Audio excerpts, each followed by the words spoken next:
কোনো ঝামেলা ছাড়া ঝটপট যদি সকালবেলা একটা নাস্তা তৈরি করে নেওয়া যায় তাহলে কিন্তু খুবই ভালো হয় এবং খেতেও ভালো লাগে আর একটু ভিন্নতাও আসে নাস্তায়। খুব সহজেই নাস্তাটা তৈরি করে নিতে পারেন কোনো ঝামেলা ছাড়াই। এখানে আমি পোলাওয়ের চাল নিয়েছি, চালটা আগে থেকে ভিজিয়ে রেখেছিলাম। তারপর নিয়েছি মুগ ডাল আর মসুরের ডাল, এটাও আমি ভিজিয়ে রেখেছিলাম।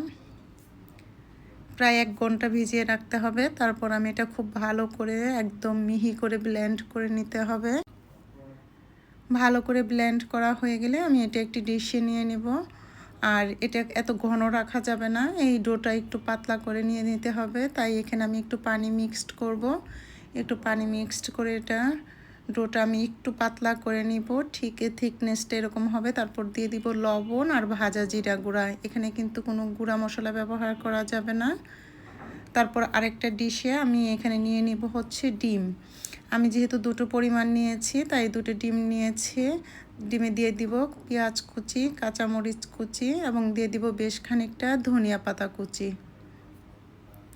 ধনিয়া পাতাটা অবশ্যই অ্যাড করার চেষ্টা করবেন। তারপর সামান্য লবণ এখানেও আমি ব্যবহার করব, দিয়ে খুব ভালো করে এটা ব্লেন্ড করে নিব বা মিশিয়ে দিব। তারপর খুব হালকা করে তেল দিয়ে আমি প্যানটা একটু ব্রাশ করে নিব। আর একটু পুরোপুরি গরম হয়ে গেলে রুটি শেপে আমি ডোটা দিয়ে একটি পিঠা তৈরি করে নিব। আর সবচেয়ে সুবিধা হচ্ছে এই ডোটা কিন্তু আগের দিনই চাল ডাল ভিজিয়ে আপনি ব্লেন্ড করে ফ্রিজে রেখে দিতে পারেন। পরের দিন সকালে আপনি নাস্তার জন্য এটা তৈরি করে নিতে পারেন।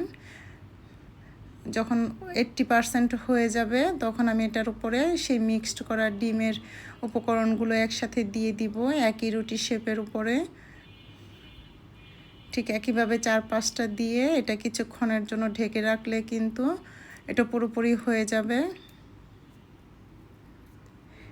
আর রুটিটা কিন্তু একদমই পাতলা হবে, বা পিঠা আর রুটি যেটাই বলেন না, কিন্তু এটা কিন্তু একটু পাতলা হবে। তারপর যখন নিচের পাশটা হয়ে গেলে আমি উল্টিয়ে দিয়ে 2 পাশটাই খুব ভালো করে ভেজে নিব। আর পোলাওয়ের চালটাই ব্যবহার করার চেষ্টা করবেন। এখানে কিন্তু কোনো আটা ময়দা ব্যবহার করা যাবে না। আর একইভাবে আমি আরেকটা তৈরি করে নিব খুব অল্প তেল ব্যবহার করে একই পদ্ধতিতে। আর ডাল, মুগ ডাল এবং মসুর ডাল ব্যবহার করাতে কিন্তু এটা টেস্টটাও অন্যরকম হয় এবং খেতেও ভালো লাগে।